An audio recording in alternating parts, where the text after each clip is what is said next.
Hey guys, in this video I'll show you how to turn on simplified depth in Splitwise.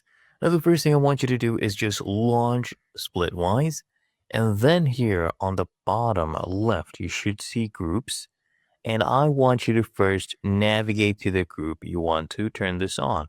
So let's do London for my example.